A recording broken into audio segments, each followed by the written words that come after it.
शायद ऐसा दौर कभी ना आया जो दौर आज हम और आप। मुसलमान घर की लड़की नकाब पहन के निकलने वाली लड़की, आपके बिहार और बंगाल में तो नकाब का रिवाज कम है। यूपी के अंदर, महाराष्ट्र के अंदर, साउथ के अंदर तो बहुत नकाब चलता है। घर से लड़की सर से पैर तक नकाब में निकल रही है और बाहर अपने बॉयफ्रेंड के साथ, गैर मुस्लिम बॉयफ्रेंड के साथ वो होटल में रह रही है। ये हालात है आज हमारे। अल्लाह के नबी जनाब मोहम्मद रसूलुल्लाह सल्लल्लाहु अलैहि वसल्लम एक मर्तबा मदीना के पहाड़ के ऊपर चढ़ते हैं। बारिश का मौसम है, बारिश हो रही थी। आपने फरमाया इन्नी अरल फितन खिलाल बुयूतिकुम कमा वाक़िल क़त्री।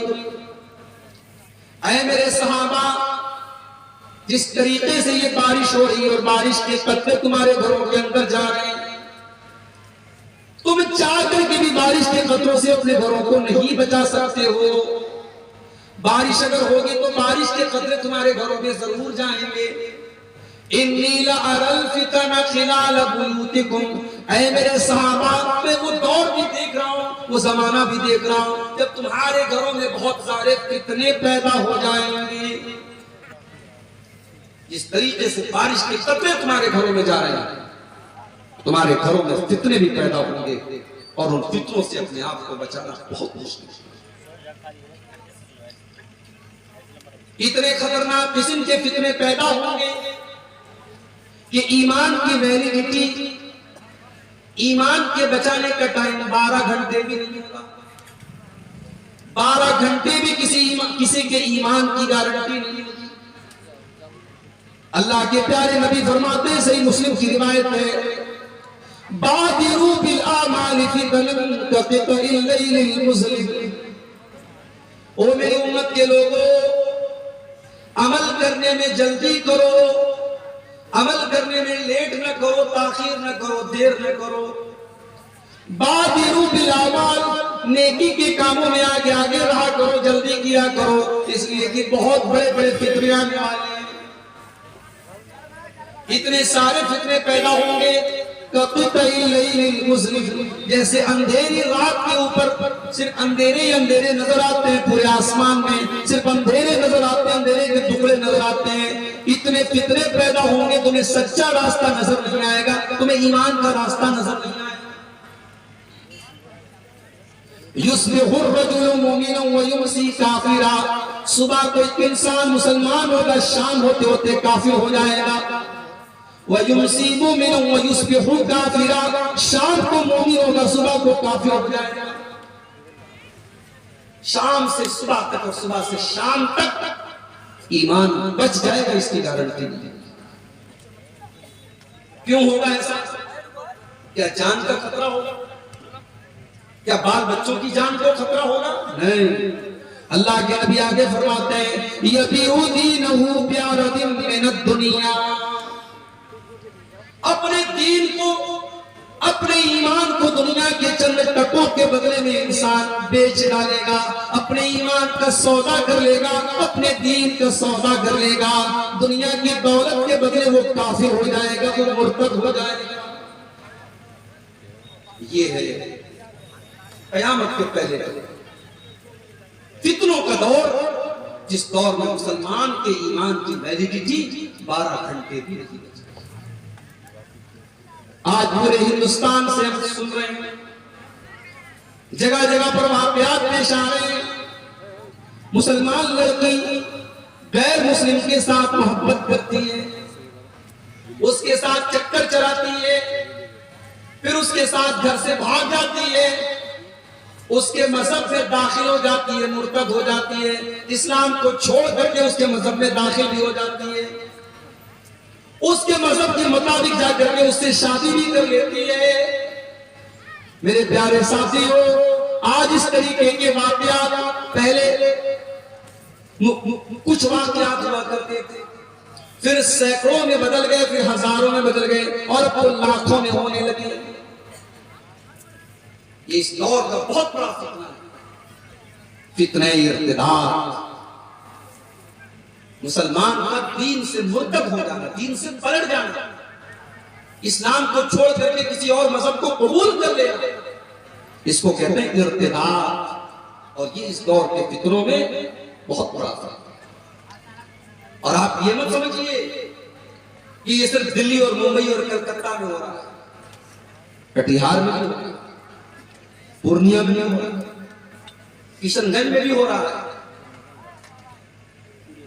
ये इलाका छोटे छोटे बस्तियों और कस्बों में भी ये बीमारी फैल रही है। और बड़ी साजिश के साथ और बड़ी गहरी प्लानिंग के साथ आज मुसलमान लड़कियों को खासतौर से टारगेट किया जा रहा है और उनको मुर्तद। मेरे प्यारे साथियों, अल्लाह कुरान में फरमाता है वत्तकू फितनतन ला तुसीबन्नल्लज़ीना ज़लमू मिनकुम खास्सा। मेरे बंदो, जब फितना आएगा तो सिर्फ खास खास लोगों के घर में नहीं आएगा। जब फितना आएगा तो नमाजी के घर भी आएगा, तहज्जुद पढ़ने वाले के घर भी आएगा, दाढ़ी रखने वाले के घर पर भी आएगा। जब फितनों का दौर आएगा तो फितने अच्छे लोगों के घर में भी आएंगे, बुरे लोगों के घर में भी आएंगे। वत्तकू फितनतन ला तुसीबन्नल्लज़ीना ज़लमू मिनकुम खास्सा। फितनों से बचो, क्योंकि फितने जब आएंगे तो सबको अपनी चपेट में लेंगे, कोई बचने वाला नहीं। इर्तिदाद का फितना इस दौर का बहुत बड़ा फितना है। और ये बात याद रखो, इस्लाम की जितनी दुश्मन ताकतें हैं उनका एक ही मकसद है कि मुसलमान कैसे मुर्तद। वो आपको मिटाना नहीं चाहते, वो चाहते हैं कि आप रहे मगर इस्लाम से दूर रहे। या तो इस्लाम से पूरा पूरा निकाल दे या सिर्फ नाम के मुसलमान रहे, हरकतें सारी आपकी जो है कुफ्र वाली हो, शिर्क वाली हो, आपको अमलन को मुर्तद और काफिर बना दे, मुशरिक बना दे। यही उनका प्लान है।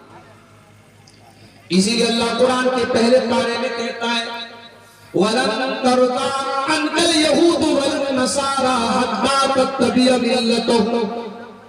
ऐ नबी, ये यहूदी आपसे कभी खुश नहीं हो सकते, ये ईसाई कभी आपसे खुश नहीं हो सकते जब तक आप उनके तरीके की पैरवी न करेंगे, जब तक आप इस्लाम को छोड़ करके शरीयत को छोड़ करके उनको फॉलो न करने लगेंगे, जब तक आप इस्लाम को छोड़ नहीं देंगे। वो हार मानने वाले नहीं है, उनकी एक ही प्लानिंग है कि कैसे हमें और आपको मुर्तद करें। कुरान के दूसरे बारे में अल्लाह फरमाता है वला यज़ालून युक़ातिलूनकुम हत्ता यरुद्दूकुम अन दीनिकुम। ओ लोगों, ये काफिर तुमसे लड़ाई करते रहेंगे, ये तुमसे जंग करते रहेंगे जब तक ये तुमको मुर्तद न बना दे, जब तक ये तुमको इस्लाम से न निकाल दे।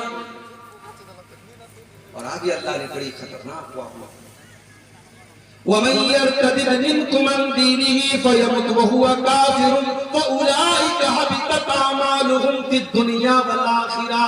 जो इंसान मुर्तद हो जाए, इस्लाम को छोड़ दे, ईमान से निकल जाए और उसी हालत में उसका इंतकाल हो जाए, उसकी मौत हो जाए, उसकी कोई नेकी उसके काम आने वाली नहीं है। मुर्तद हो गया, सारी नेकियां बर्बाद, हज बर्बाद, उम्रे बर्बाद, उसकी सारी नेकियां बर्बाद हो जाएंगी, उसकी कोई नेकी अल्लाह का काम आने वाली। वउलाइका अस्हाबुन नार हुम फिहा खालिदून। जो मुर्तद हो जाए और उसी हालत में उसकी मौत हो जाए तो वो हमेशा हमेशा जहन्नम में रहेगा, वो कभी जहन्नम से निकलने वाला नहीं है। ये है इर्तिदाद। और आप जानते हैं अल्लाह के नबी ने एक हदीस में नक्शा खींचा है मुसलमानों की हालत, और ऐसा नक्शा खींचा है अल्लाह के नबी सल्लल्लाहु अलैहि वसल्लम ने, ऐसा लग रहा है कि अल्लाह के नबी देख रहे हैं कि मुसलमानों के साथ क्या होगा।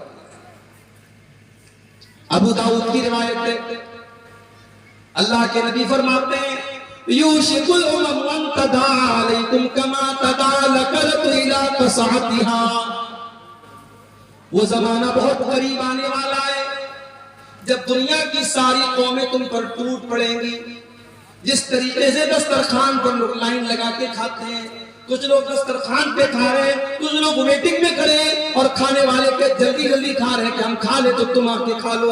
ऐ मुसलमानों, तुम्हें मारने के लिए, तुम्हें जलील करने के लिए, तुम्हें रुसवा करने के लिए दुनिया की सारी कौमें टूट पड़ेंगी, वो आपस में कंपटीशन करेंगी, मुकाबला करेंगी। कोई दोस्त नहीं है तुम्हारा, सब दुश्मन हो गए। सहाबा ने पूछा अल्लाह के नबी, क्या उस वक्त हमारी तादाद कम हो, हमारी संख्या कम हो? आपने फरमाया नहीं, बल अंतुम यौमइज़िन कसीर, तादाद बहुत होती है। आज मुसलमान दुनिया में अरबों की तादाद कम नहीं। वलाकिन्नकुम गुसाउन का गुसाइस सैल, लेकिन तुम पानी के ऊपर जो झाग होता है, जो सैलाब के ऊपर जो बुलबुले होते हैं, जो झाग होते हैं, तुम झाग की तरह हो जाओ। झाग, बुलबुला जिसकी कोई वैल्यू नहीं होती, कोई हैसियत नहीं होती, मुसलमानों के उस तरीके से अल्लाह तबारक व तआला दुश्मनों के दिलों से तुम्हारे रोह दबदबा को, तुम्हारे डर को, तुम्हारे भय को निकाल देगा और तुम्हारे दिलों में अल्लाह तबारक व तआला कमजोरी डाल देगा और वहन डाल देगा। सहाबा ने पूछा अल्लाह के नबी कौन सी कमजोरी डाल देगा? आपने फरमाया हुब्बुद दुनिया व कराहियतुल मौत, तुम्हें दुनिया से बहुत बहुत प्यार हो जाएगा, दुनिया से बहुत मोहब्बत हो जाएगी और मौत से बहुत ज्यादा कराहियत करने लगोगे। मौत तुम्हें नापसंद हो जाएगी और दुनिया बहुत महबूब हो जाएगी। ये बहुत बड़ी बीमारी है जो अल्लाह तुम्हारे दिल में। आज आप गौर कीजिए, यानी आज वो हालात हैं कि हमें अपनी कौम की लड़कियों को यह बताना पड़ रहा है कि इस्लाम बहुत अच्छा दीन है, तुम इस्लाम को छोड़ के मत जाओ, तुम मुर्तद मत हो। हमें आज अपनी कौम की बेटियों को यह बताना, क्या इससे बढ़ के शर्म की कोई बात हो सकती है मेरे भाई?